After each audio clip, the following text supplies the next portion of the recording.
there, and welcome to Coming Back, a podcast about coming back to life after loss. On today's show, we'll talk to Vasavi Kumar, a well-known coach and personality, on her recent loss of self, her arrest for assault. Also on the show today, a listener in the medical field asks how to handle death when it's part of her job, and I'll lead you in a guided visualization on meeting your grief.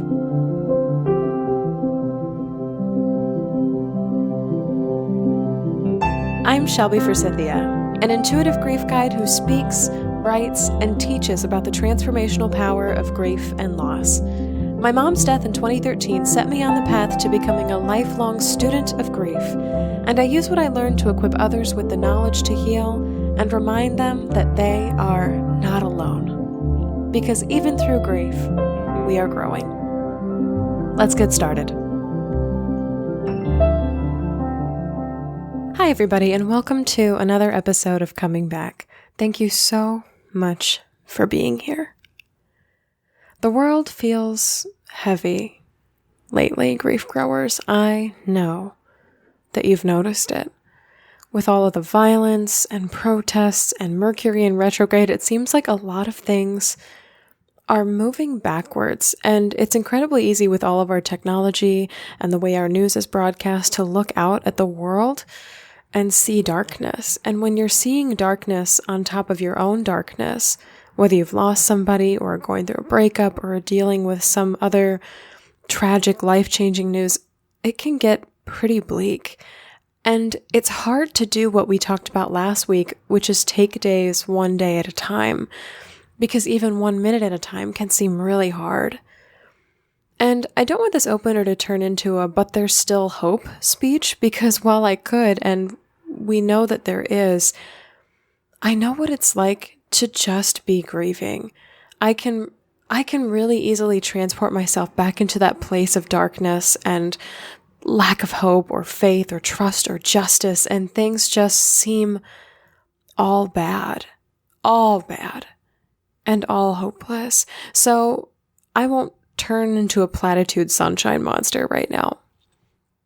What I want to offer you this morning, or whatever time you're listening, as a grief recovery specialist, as a Reiki practitioner, as an intuitive grief guide, is the advice and the wisdom this week to channel your grief, to put it somewhere, to start moving with it. Don't try to run away from it. Don't try to move above or beyond it, but pick it up with you. Put it on your back, hold its hand, and ask it to help you go somewhere. I want to give you this visualization this morning, grief grower, so just sit with me. If you're driving or walking, don't close your eyes, please. But if you're on public transit or if you're sitting, just join me today. Just take a couple of deep breaths with me. As we tune in, we're going to channel our grief today. So start with what's swirling around in your head this week. What is weighing on your heart? Is it the death of somebody you love? Somebody you had a hard time loving? How about a recent breakup? Heartache with a partner or your kids? Did you lose a pet or a job or a piece of your body or your health? Are you arguing with God? Did you have dreams or beliefs or trust shattered? Is it the general state of the world you see? What grief is coming up for you this week? And then just hold it. Yeah. Visualize it and just sit with it. Look at it. Where are you feeling grief in your body? Where does it hold you? For me, it's always my heart and my stomach. Those are very connected for me. So just notice, is your head heavy with grief? Are your shoulders, are you carrying the weight of the world? Is it your back? Where can you find that grief lives in your body? Now take this grief. See your grief in your body as a mass of energy. You can pick the color, you pick the shape, you pick the density. See it moving and hanging out with you in your body. Injustice, betrayal, shame, guilt, wrongness, judgment, abuse, depression, trauma, addiction. How does it manifest for you energetically? Yeah. Just see it. Now I want you to visualize this energy in your body, grief growers, wherever it is right now, just shifting to the left side of your body, the whole left side of your body. All of this darkness and this weight and this swirling awfulness and this heartbreak is all moving to the left side of your body. It might feel heavier to you. It's sweeping down your arms and into your hand. And I want you to watch as it pours out of your body from your fingertips. Just let it pour. Let all of this grief just pour out of the left side of you. There it goes. You are watching your grief leave your physical body. Now this grief is still here. It's still in your personal space. It's moving right beside you. It is reshaping and reforming because it's not in your physical space anymore. It's recalibrating itself to a new form. It's turning into a person. And that person is standing right next to you. This is your grief standing next to you. I want you to take a deep breath and turn and face it. What does your grief personified look like? Is it a monster? Is it part animal? Is it someone you know? Is it a really scary depiction of you? Is it formless and featureless? Look at that grief person and really examine it next to you. Now that it's outside of your physical body, you have a really good chance to look at your grief. What does your grief look like? Now I want you to imagine a cord running from your heart to the heart of your grief person. It is glowing gold and white and bright, and it's very, very strong. And neither you or your grief are resisting being attached to it. It's there. It's just there, and it's connecting both of you today, transferring energy between you. I want you to feel this cord in your heart space. If you're on public transit or if you're sitting with your eyes closed, I want you to put your hand over your heart. If you're driving or walking, just imagine your hand there as a presence for me. Now with your free hand, I want you to place your free hand over the heart of your grief. Again, no resistance from your grief here. Your hands are now the cord running between you. The connection and the energy between you and your grief is all you. And there is no pain here, just connection.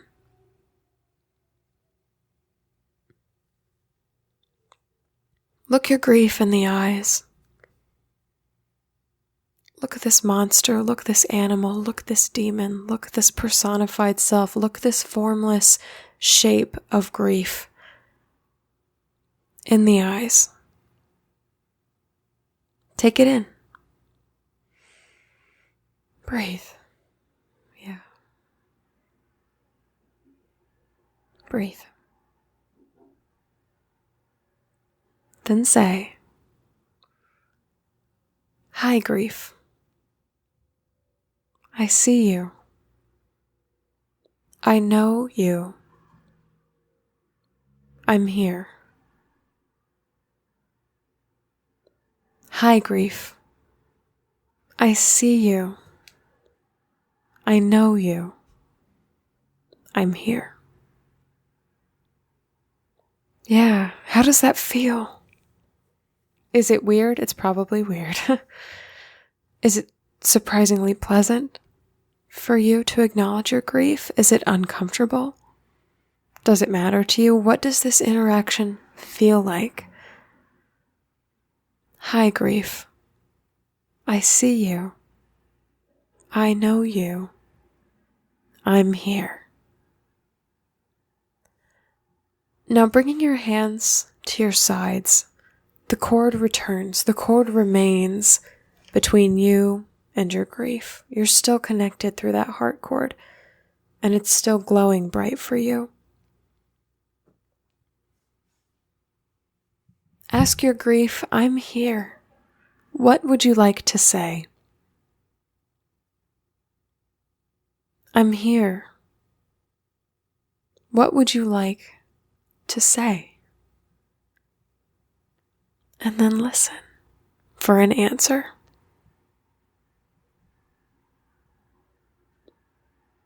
If your grief doesn't respond right away, know that for today, being seen by you is enough. But if it does answer, take note.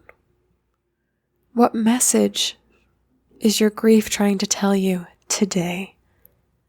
What has it been waiting to say? What does it need from you or your home or the world? What does the heart of your grief want you to know?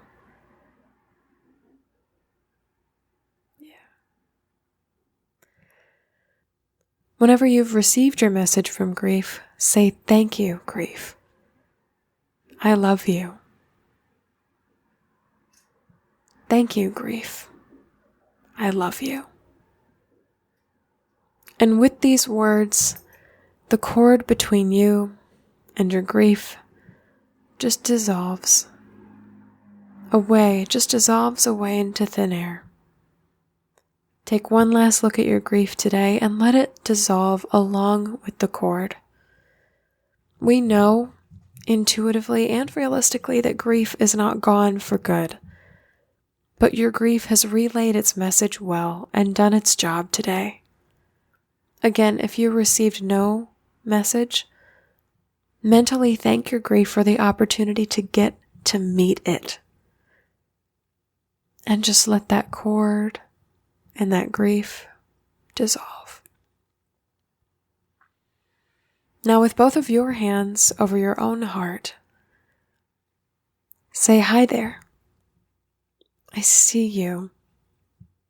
I love you. I'm here."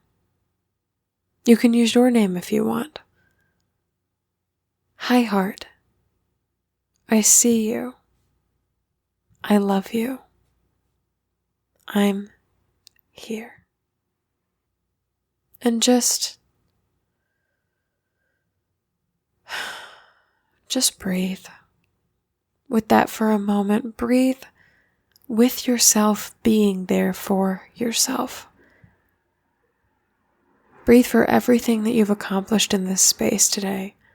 All of the energy you've deliberately focused on your pain and your grief. You've done a phenomenal job. Now slowly I want you to start bringing motion to your fingers and toes, up to your knees and your hips, just like you would coming back from Shavasana at the end of a yoga class. Up through your stomach, your heart, your chest and shoulders, your neck and head. If you haven't already, start to move your fingers and hands. And when you're ready, bring that energy into your eyes. Open them softly and gently. You are back to the world. I am so proud of you, my grief grower. You have just traveled with me today to meet your grief. How cool was that? Now would be a great time to write down or take note of the message you received during our mini session. Use it to guide you through next steps if you feel you need to take any action. Things like finding a therapist or buying a journal, taking a walk, writing a song, telling a friend. Whatever your grief has told you it wants or needs to say to you. Thank you for doing this visualization with me today, grief growers. This is just another free tool that I needed to share this week that you can come back to over and over and over again to just hit pause on the madness and the darkness that grief throws us into. And we can actually, through this visualization, make grief into an entity that we can meet and interact with. It is a part of us. Grief is a part of us, but moving its energy outside of our physical bodies and walking alongside it, seeing it and touching it instead of just allowing it to consume us and to take over, is where we can really make informed and grounded choices about what we'd like to do next for ourselves. We can use it to ask ourselves, what do I really need and want in this moment? I interact with my grief self a lot. If you'd like to see one example of the aftermath of me interacting with my grief self, you can search Shelby Forsythia on YouTube and find the video called We Are Not Alone. And you can also find a link for this in the show notes. This is a song that I wrote after the 2016 election results. And as a woman, as a person who identifies as queer and dates mostly women, I was very scared. I was terribly scared of what my future was going to look like. Grief was coming up big time. Grief took me over. And then I did this exercise where I met grief in my own way. And I found that these words to this song kept coming to me and that I needed to sing my truth in this moment. So I did. And I ended up recording it. And every time I watch it, I tear up because I know that in that moment, that is my truth. That is what my grief and that is what my heart ultimately wanted to say. A lot of people think that channeling your grief means taking to the streets or writing a viral op-ed piece or going door to door getting signatures for a cause. A lot of other people think channeling your grief means starting a charity or launching a business or writing a bestseller. But sometimes, actually most of the time, channeling your grief means allowing it to come with you and sit with you and sometimes even inform your actions in the everyday. I want you to be a witness to your own pain this week, grief growers. I want you to see yourself and your loved ones and the rest of the world hurting. Look at you. Look at them. Look at us. Look at all of us. Don't try to run away. Don't try to move ahead or above or beyond where you are right now, this moment. Pick us up. Pick you up. Take all of this pain and this heartache with you. Listen to it. It's a part of you. Grief comes to us and inhabits us and takes us over because it has something to say. This week, and with this guided visualization that you can always come back to, I challenge you to listen. My heart is with you this week through the turmoil of the world, and whatever you're going through, whatever griefs you're going through in your personal life. Just like the song I wrote says, we are not alone. I love you. Up next, a listener question about seeing death a lot at work.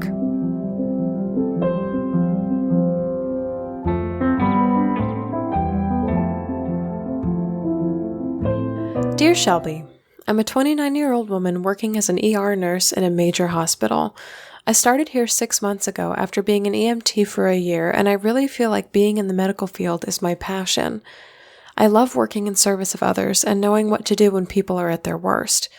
I'm good at my job, and I like the rest of the nurses and doctors I work with. Lately, I've started really feeling the fact that death is a part of my job. I work at a wonderful hospital, but like any other medical facility, sometimes we lose patients, or patients are too far gone by the time they come to us. I've seen girls my age who were in car accidents die on the table. I've seen kids die too. Watching their families fall apart when we deliver the news still haunts me, and I dream of them a lot. I guess my question is, how do I deal with death when it's a part of my job? I can't ignore it, especially now that it's creeping into the subconscious world of my dreams. I can't break down and cry every single time we lose a patient. Some of my coworkers who have been here longer than me seem so good at handling it, like it doesn't even faze them anymore. How do I get to that place? Rena. Hi, Rena. I can't tell you how many times I've heard this question or seen this sentiment posted online from nurses and EMTs and firefighters and police officers and veterinarians and zookeepers and disaster relief workers.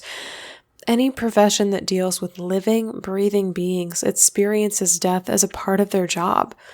So thank you for being one of the brave and skilled people who works with life and death every day. You sound like you're really passionate about it and want to stay in it. Unfortunately, the medical field is severely understaffed and still operates from this westernized military mindset, which is suck it up, the next patient is waiting. There's not a lot of reverence for death because there isn't time or capacity or like emotional bandwidth to when there's so much else going on.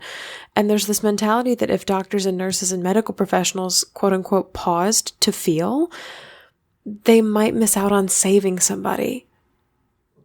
But from a quick Google search that I did of how nurses handle death, I read some articles about how not acknowledging feelings of sadness or mourning patients who die can have negative physical and emotional consequences for you and can even lead to burnout, especially somewhere as tense and as heavy as the ER.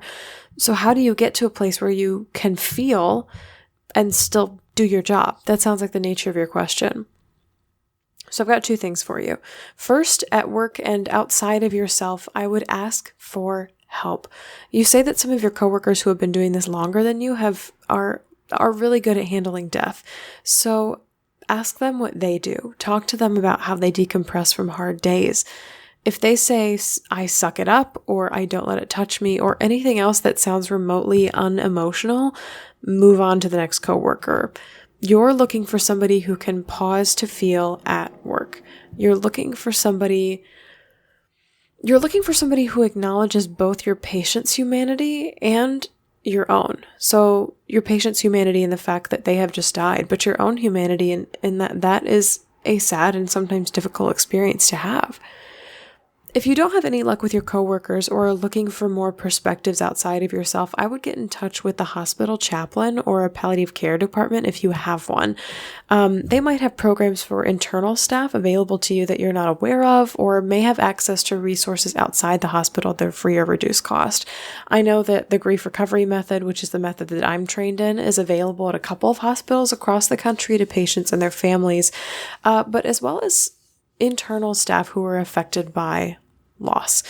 You could also try seeing a therapist on one of your days off, and you take care of and listen to the griefs of so many people. It only makes sense that you seek help outside of yourself so that someone else can take care of and listen to your grief as well.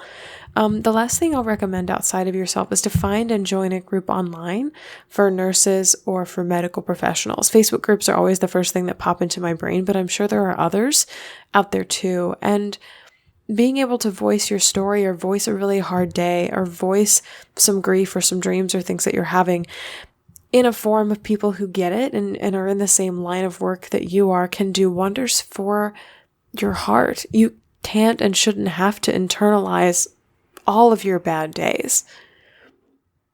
So the second thing I want to offer you is for yourself, I would prioritize death in your life. It's a weird thing to say out loud, and I'm not even sure that I'm saying this correctly, but to prioritize death is to prioritize the life of another human being.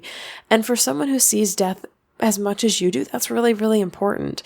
And prioritizing death in practice looks like creating rituals. So small, personal, brief rituals that mean something to you and honor the person you lost. I don't know if you're religious, but this might be saying like a small prayer or a blessing in your head when a patient dies. It might be going home and writing about your experience in a private journal, so you literally create a written container to hold the lives and honor the lives of your patients. It might even be taking 60 seconds to cry, and just making that really important eye contact with your medical team after a death, especially if you are all involved in some way. You could attend a funeral or a memorial service for the patient you lost. You could post up an obituary in a public space. These are all ideas for prioritizing death on a personal level for you to make sure that your patients are honored, but also that you're honored as someone who has served them in the last moments of their life. You need to acknowledge regularly that death is a part of your job and that you and your patients are human beings with emotions. Sometimes looking at death is hard, Rena. It just is. In hospitals especially, death can be tragic or poorly timed or simply just not fair. You could feel sadness or guilt or numbness or relief when a patient dies, and it all depends on the day, right? But in doing the work that you do, you sign up to have an intimate relationship with death. It's kind of a price of admission.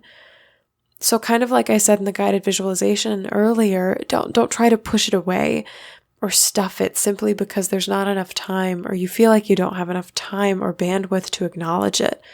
You are human, and you acknowledge death and deal with death by seeing and showing that the people you take care of are human too. You are asking all the right questions, Rena. Good luck.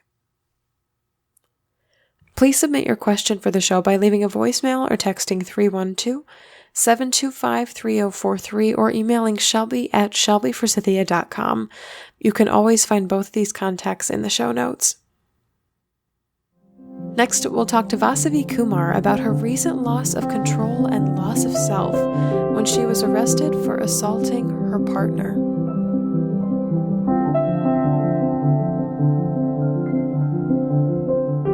Vasavi Kumar is often described as your kick-in-the-pants guide and route to your desired destination. She is a licensed social worker, special education teacher, and a certified coach. Vasavi holds dual master's degrees in special education from Hofstra University and social work from Columbia University. She's a pro at attracting media and works with her clients to create and go after opportunities that are aligned with their brand values. She's been featured in the Wall Street Journal, was a regular on NBC's Kansas City Live as the Keepin' It Real guru, and was on VH1's Basketball Wives, where she coached one of the main stars of the show. She truly believes that with impeccable character, work ethic, and unwavering values, you can do, be, and have anything you want. Well, Vasavi, thank you so much for coming on the podcast today. I want to start off how we always start off our interviews and ask you to share your lost story with us. Thanks for having me on, Shelby. So I want to start off, with the lost story being something that your listeners may not be expecting, but it's actually something that happened recently, as March of this year, and it would be a loss of self. On March 12th, I got arrested, and I got arrested for assault, and I went to jail for a whopping 18 hours. I was wrong, 100%. I was in the wrong. I was rightfully arrested, and it was the first time and the last time that I will ever be going to jail. But it was definitely not only a loss of self, but a loss of control, something which I try to hold on for dear life, which is control, which is an illusion. And that was probably my greatest lost story. It's not a person that I lost. It's not a thing. It really was my sense of self. Because up until that point, here I was, Ivy League graduate, double master, successful business, good daughter, former wife, just kind of always doing things by the book. And I got in trouble because I was wrong, and I lost control of my anger, and I assaulted someone very close to me. It's my partner, actually. My current partner, like right now, actually, that I'm with. And I got angry and I assaulted him. And that is what happened. That is absolutely incredible. Not what I was expecting. I'll tell the listeners right now that Vasavi's loss was kept under wraps until this very moment. So this is all new to me as well. Yes. I'm really curious because you seem so prepared already to identify this as a loss of self and a loss of control, which makes me wonder, have you lost yourself and or any element of control in the past before? Like, have you felt this feeling, and is that why you were able to quickly identify it, or are you just familiar with the concept of loss in general? I'm very familiar with the concept of loss since the time I was a child. I know what it's like to, not have a mother around all the time. My mom is alive, knock on wood, and but she was a working mother. I didn't have my mom growing up. I didn't. I mean, she was at work. She's a doctor. So, it's not like she was out gallivanting, painting the town red. But as a child, I did not have her physically there, right? I didn't come home to warm baked cookies at all. I came home to a babysitter. You know what I mean? So I didn't. I had that loss of that steady mother figure.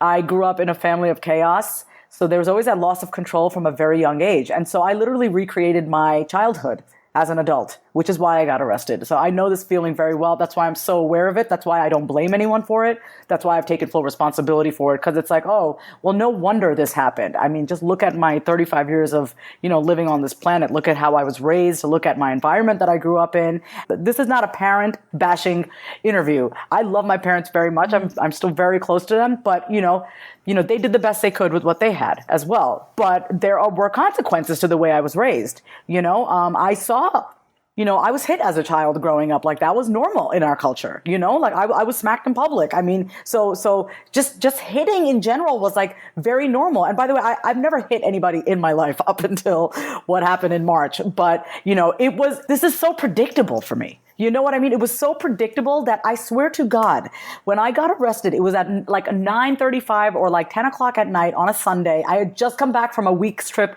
in Costa Rica, by the way. I had landed from Costa Rica the night before. And when I got arrested, Shelby, there was such a washing of peace over me. It was almost like, oh my God, I can finally surrender.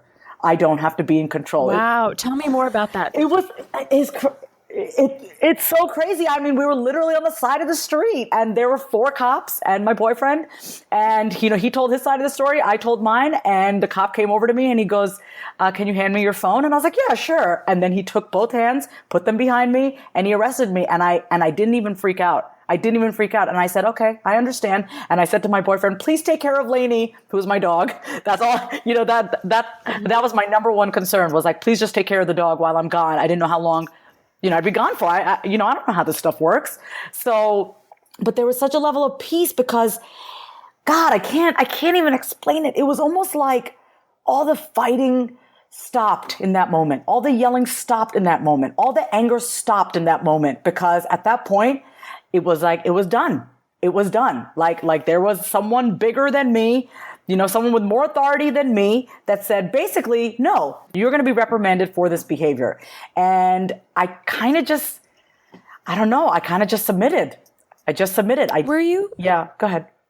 Were you carrying your past with you in that moment? Like, were you literally surrendering 35 years in that moment?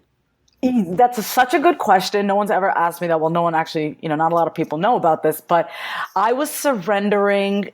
Yes. Yes is the only way. It was 35 years of control, 35 years of anger, 35 years of, maybe letting my anger get the best of me, but never really having to pay any full consequences for it, because the people in my life love me and they would just take it from me, and in that moment is like, oh, I'm caught. I can no longer get away with this crap. You know what I mean? And so I got what I deserved. I take responsibility for things to a fault. So, I am not saying my boyfriend at all is perfect in any of this, but I'm the one that got taken because under those principles of domestic violence, I was the one that, did commit a crime. It was the most, I don't want to say peaceful, but like when you're in a holding cell with other people who are coming in late at night. I mean, I did not go to sleep at all. And it's freezing inside jail. I don't know if I don't think you've ever been, but it's freezing inside there, and it's like cold, and they make you change into the outfits and the ugly shoes. And it's like, there's nothing I can do at that point. And so all the control that I just been trying to control the relationship, trying to control myself, trying to control life, trying to control everything personally, trying to control being perfect all the time. I was no different than anybody in there. And I have to be honest, that's kind of a relief for me. It was actually a relief for me for even those 18 hours. Here I am, Ivy League educated, babe, in business for 7 years. I've been featured here. I've been featured there. Nobody gives a crap when you're in jail. Okay. And I was no different than anybody else. And that was actually a very good feeling for me. Like, okay, I can't pretend in here. I have to face the fact that I screwed up. I messed up. Vasavi Kumar messed up. It was a very humbling 18 hours for me, and it has carried on. That is just incredible, and it sounds like you're still in the process of decompressing, but I want to rewind for like 2 seconds. I want to take you back to the phrase, I heard this come out of your mouth, regarding your parents. You said they did the best they could with what they had. And I want to talk about what that phrase means to you, because this comes up so often in households where physical violence is a thing, where emotional violence is a thing, where sexual violence is a thing. And there's something I talked about on a previous episode about generational grief that gets passed down through timelines, not only because of what we're teaching each other, but the energy that gets passed down, the unspoken knowledge of control, not control, and violence and not violence, and all these things like that. So I want to talk about the phrase, they did the best they could with what they had. Has that ever been comforting to you? Do you believe that about yourself? I don't. It's funny. Wow, you asked really good questions. Thank you. I don't believe that about myself. I actually hold myself to a much higher standard. That's funny that you say that, because now that I'm thinking about it, I don't say that about myself. I don't say, well, I did the best I could with what I had. I'm like, no, I can do better. And so I have learned a lot of compassion for myself, because I'm 35. I don't feel like beating myself up anymore. So I have become much kinder to myself, surprisingly, throughout all of this. And with my parents, what I mean by that is they're immigrants, and I'm not making excuses. I'm just telling you the facts. They're immigrants. They've come from India in 1974, wanting a better life for their kids.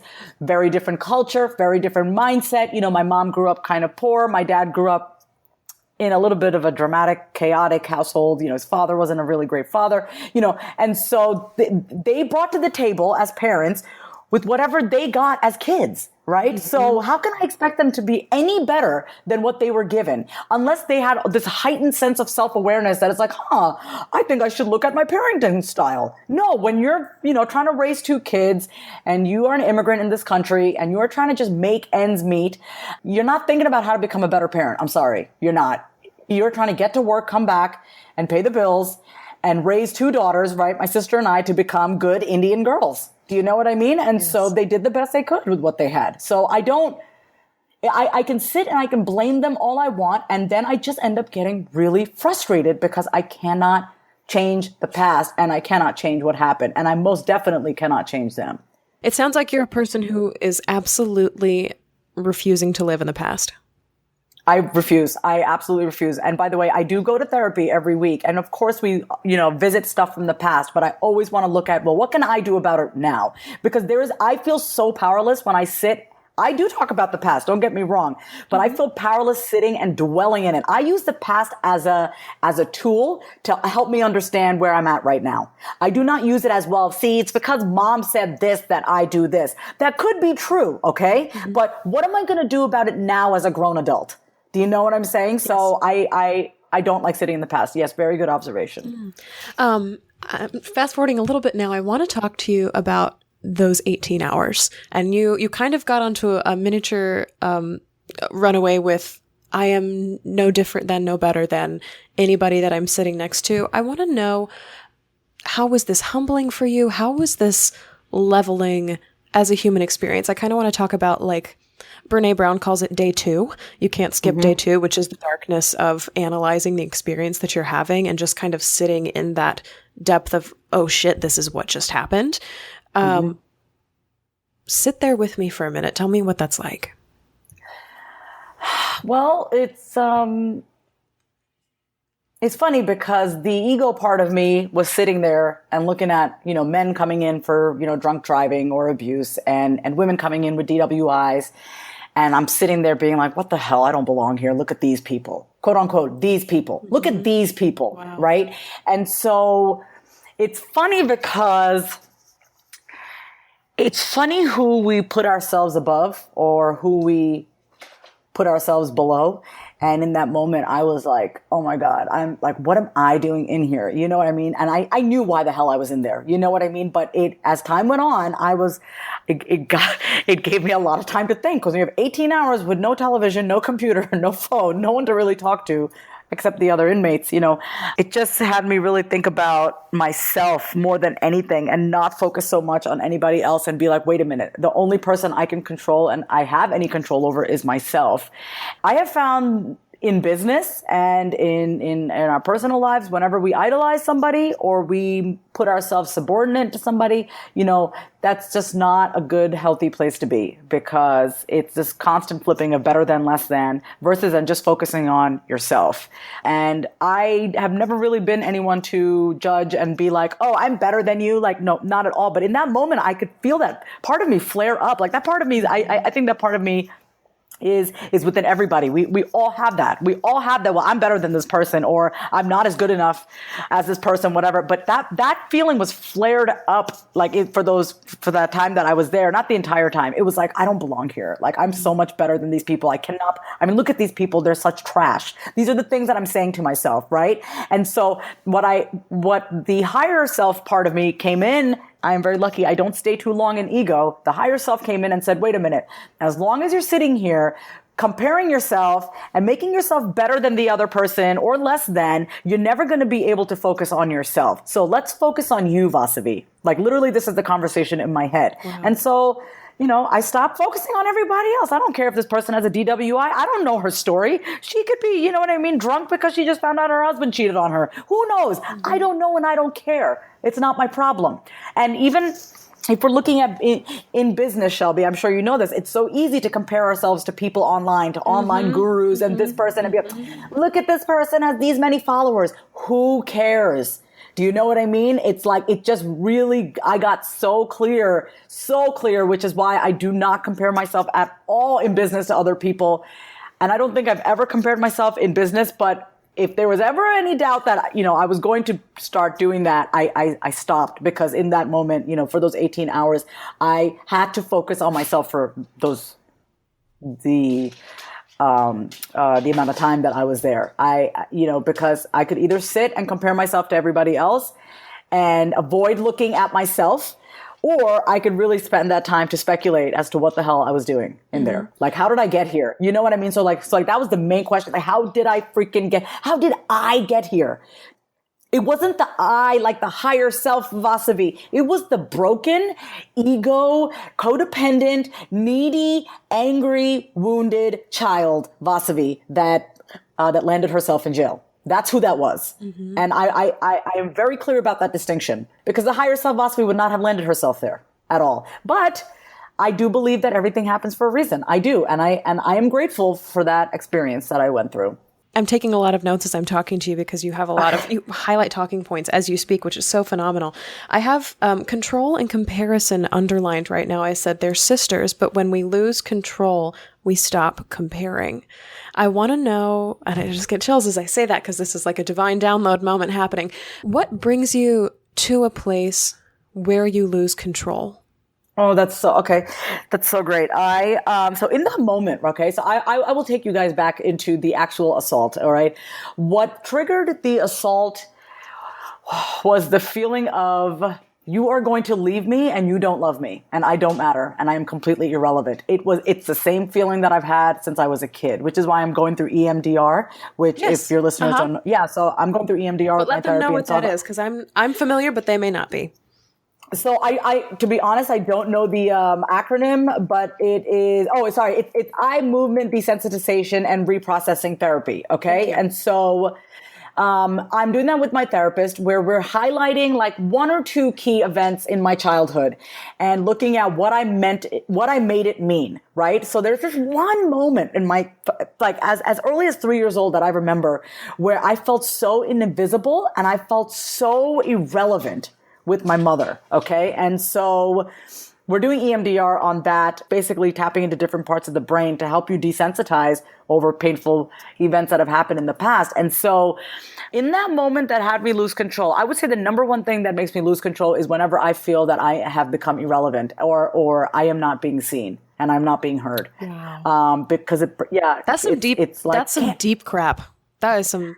It is some deep crap. It is crap. I will tell you that. And, but it has controlled my life, and it controlled my life up until I got, I went to jail. I mean, honestly, that is why I lost control, because in that moment with my boyfriend, felt like he did not see me, like really see me. He was not hearing me. He did not give a crap about me. And so I hit him with the broomstick. That's what I did. That's the truth. I mean, I've never talked about this out loud. I hit him with a broomstick, not on the face, on the arm, but multiple times.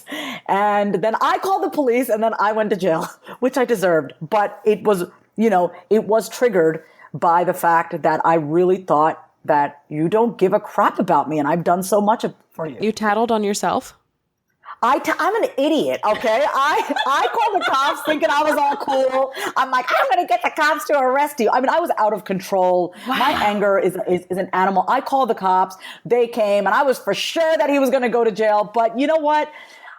I mean, I was wrong. I mean, honestly, the truth will always win. And I lost. Why was he going to jail?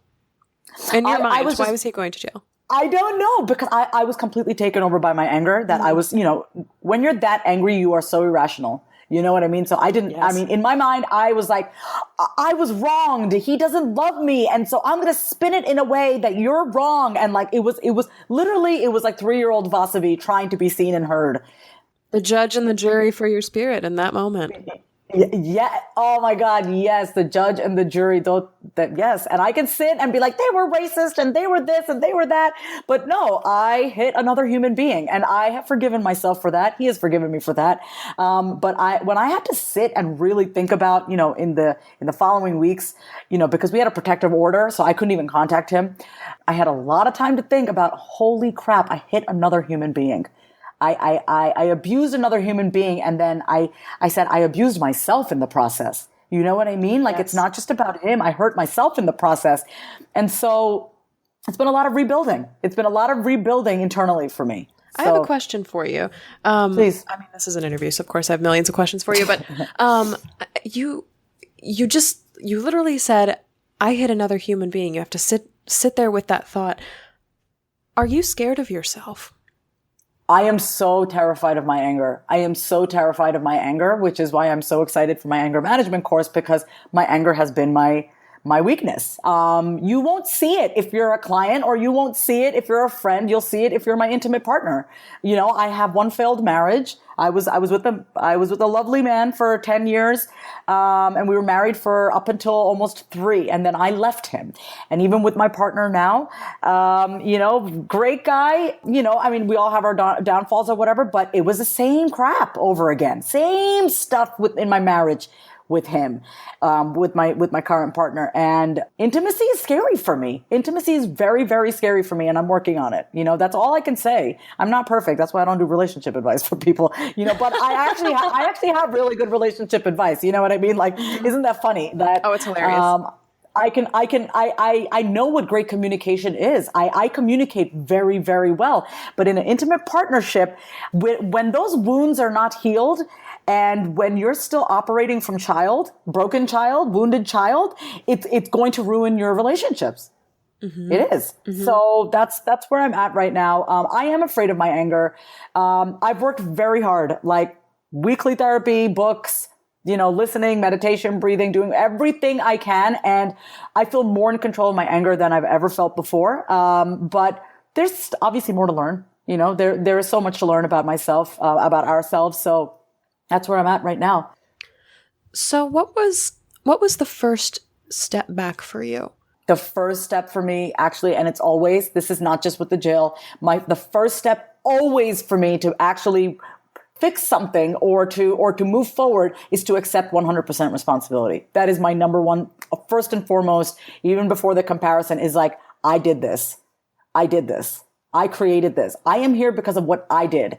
That is the best way for me to move forward, because once I know that I did it, I is the only thing that I have control over. You're talking to someone who likes control, right? And so instead of trying to control my boyfriend or what my parents think or the people in jail or the officers or the whatever, I can only control Vasavi, and that's it. And so that's why my first step always in any area of life is to accept responsibility that I did this, that my life right now is a result of the series of decisions and actions that I have taken throughout the course of my life.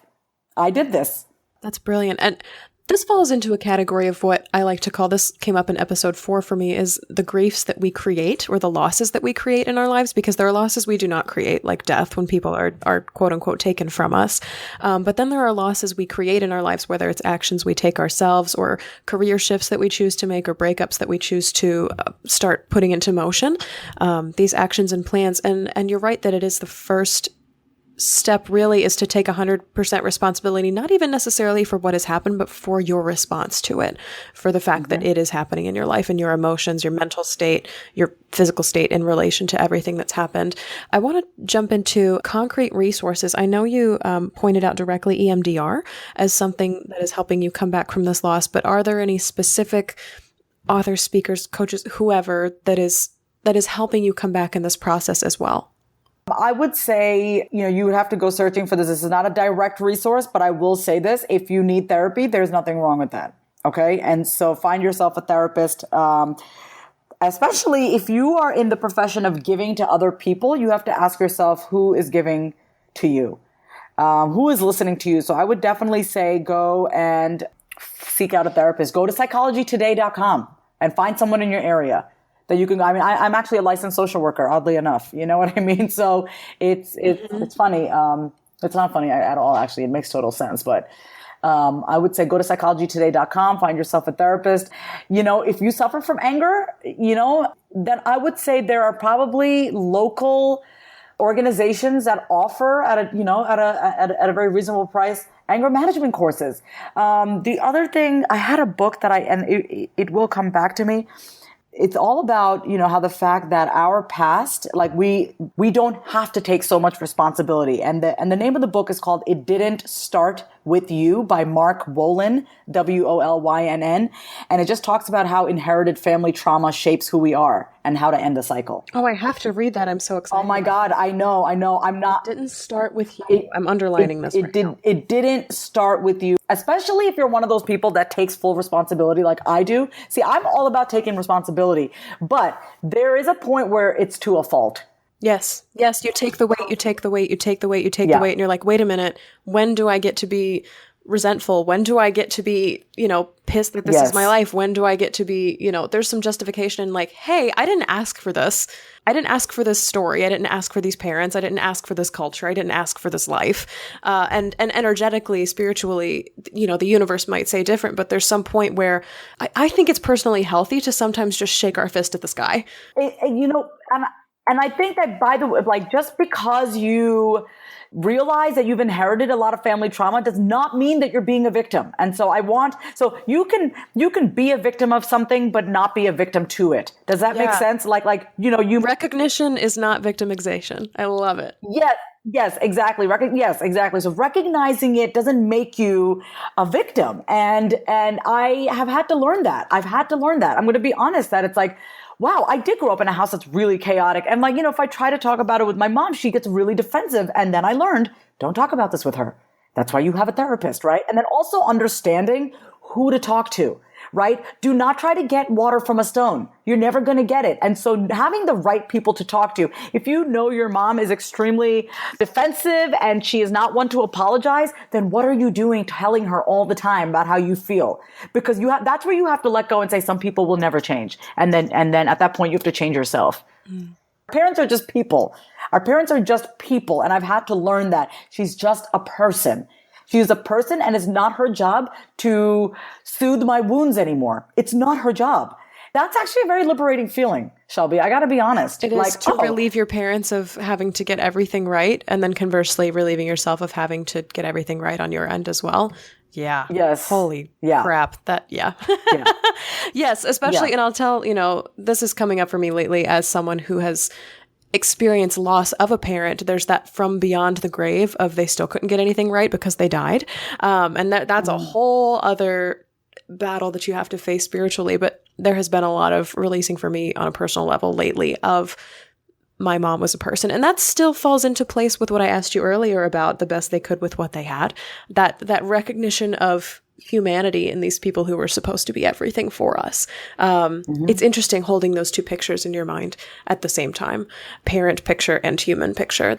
I want to talk about your identity, who you were then or before the assault and who you are now, and kind of how you incorporate the assault, your anger, this need for control, also with your identity as a major public figure, as a social worker, as a daughter, as an Ivy League graduate. Like, how do you incorporate this assault into your life now? What's different?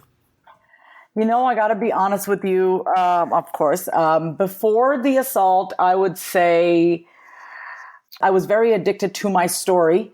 The fact that I'm not lovable, the fact that I'm not attractive, the fact that, you don't care about me, the fact that I'm irrelevant, the fact that I'm invisible, that story that is so ingrained in my DNA. Okay. I was so addicted to that story because I wanted to be right. I wanted to be right that I wasn't lovable, right? Like, we're always looking for evidence as to why we can be right about our story. And that was my story. And does it still show up? Absolutely. But that's who I was before. Who I am now, I'm going to be honest, because this just happened in March. I'm a lot quieter internally. I'm a lot quieter. I have a lot better boundaries with others and myself. I have boundaries with myself. Like, here we are talking about boundaries with other people, but, I have boundaries with myself, how I allow myself to talk to myself. Right? Like, I don't know if that makes sense. Like, I won't allow myself to treat myself in a certain way. So I have better boundaries within myself, for myself, how I treat myself. We always think about boundaries in terms of external, like, oh, I won't let so-and-so talk to me this way. Okay. Are you going to talk to yourself that way though? So, right. So, screw other people. No offense. You know what I mean? You got to start with yourself. So I'm expecting kindness from the world. I'm expecting acceptance from the world, but I got to give it to myself. And so that's where I'm at right now, is that giving myself what I want from everybody else, especially as it pertains to intimate relationships. I'm also kind of sad, I have my moments of sadness. I do. I cry like once a day for sure. It's a lot of decompressing, letting go in my body from everything that's happened. It's a lot of anxiety, having been arrested, having to go to court multiple times, having to pay $3,000 in bail, $5,000 in lawyer fees, all out of pocket, which is fine. I had the money to pay it. Not a big deal, but I just going through that process, not knowing what's going to happen, having to deal with the disapproval of my parents, because I'm still with my boyfriend. There's a lot. Okay.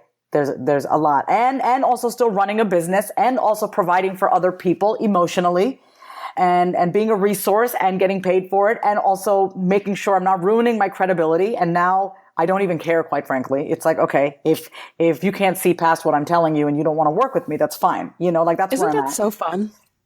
To come to a place where you're like, fuck it. Oh my God, I'm so glad you said the F word. Yeah, no, I totally, okay, good. As long as we're dropping the F bomb. Yeah, like I did share. Go right ahead. I shared with my list about not the details of what happened. I shared that I got arrested. I shared that I got dismissed. And, I always mark it to my list and I'm kind of sharing great things with them. And, no one has taken me up. Not no one. It's been, business has been a little slower than usual. It's just picking back up because I have a lot of podcast interviews that have just gone out. And so I get all my business from podcasts, surprisingly. Oh, that's beautiful. I love that. Yeah, no, it's really cool. Cause I think once someone actually hears your story, they're like, oh, wow, you're human, Exactly. But people on my list, I love them dearly. And I think, people might be disappointed. They might be like, wait a minute, Vasavi, I put you on a pedestal. I didn't ask you to do that. I didn't ask you to put me on a pedestal. I sure as hell don't put myself on a pedestal, which is, Business has been slow, and that's been a good thing because I've had a lot of time to self-introspect. I've been making money in very creative ways, fun ways that I actually enjoy. I love the clients that I do work with. They are very loyal customers, I have to be honest. So where I'm at now, I was scared, definitely scared. I'm not as scared anymore because I think I've kind of just seen everything pan out. I think when I found out my case was dismissed so soon, because my lawyer said it was going to take over a year, and it literally got dismissed within like 4 months. You know what I mean? Like that for me was like, wow, that's someone's looking out for me, And so I just have ultimate faith that it's all going to work out. It's going to work out. It always does. And honestly, that's how I feel. I have a tremendous amount of faith in something big, greater than myself. And so, I have my moments of doubt, but my moments of faith are higher and greater. So that's where I'm at right now. In like 2 sentences, I want to know, what do you tell yourself in darkness? What do you cling to? Oh my God. Girl, why do you ask these questions? They're so good. Oh my God. Have you back on. This is so much fun. Yes, I would love to. What do I tell myself? Okay, so I gotta just tell you a little quick background. It's like 30 seconds. Okay, so sure. when I was a kid, and actually to this day, my parents don't call me Vasavi, they call me Vachi, Vachi, Vachi. That's my like nickname at home. And so in moments of darkness, I say, Vachi, you're gonna be okay. That's what I say to myself. I said, you're gonna be okay, Vachi. I like literally talk to myself and I say, Vachi, you're gonna be okay. And do you believe it? 100%. Yeah, and I suffer when I don't. When I don't believe it is when I suffer the greatest. I'm much happier when I believe that everything is going to be okay. When I start to freak out and start to lose my shit and start to act like a crazy woman is when I suffer and the people around me suffer the most. When my faith goes up and my belief goes up and my trust is great, then I'm happier. Because you know what? I can sit and enjoy the hell out of my suffering, which I've done for 35 years. Or I can sit and say, you know what? It's going to freaking be okay. Because it will be. Because I made it this far. I want to let people know how they can work with you, this totally radical, real human being. Where can people find you and your work?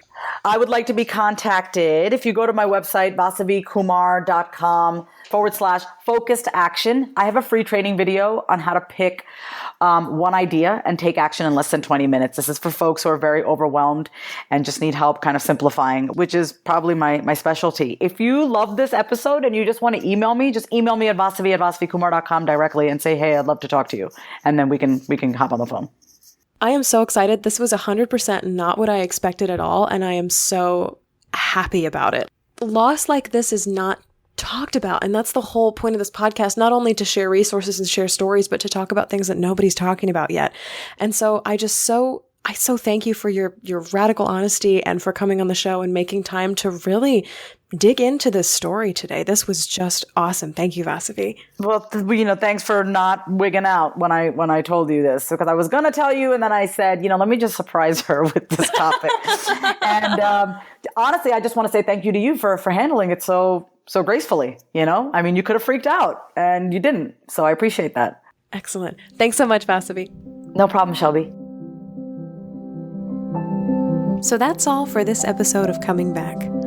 Thank you so much to my magnificent radical kick-butt guest, Vasavi Kumar, who came back by taking responsibility for her life, entering therapy and anger management, and reading the book on inherited family trauma, It Didn't Start With You.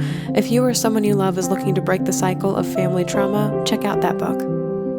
You can get in touch with Vasavi and get her free 20-minute video on taking one focused action right now at vasavikumar.com, and that website is in the show notes. Be sure to join me tomorrow, August 24th, on Facebook Live at 1 o'clock Central Time. We'll be walking through today's grief visualization again and talking about what grief looks like to us. Please subscribe and tell a friend about Coming Back, because you never know what somebody you love is going through. As always, thank you to Mr. Addie Goldstein, who composed our theme music. You can find me on Facebook at Shelby Forsythia, Intuitive Grief Guide, Instagram at Grief Guide Shelby Forsythia, or simply shelbyforsythia.com.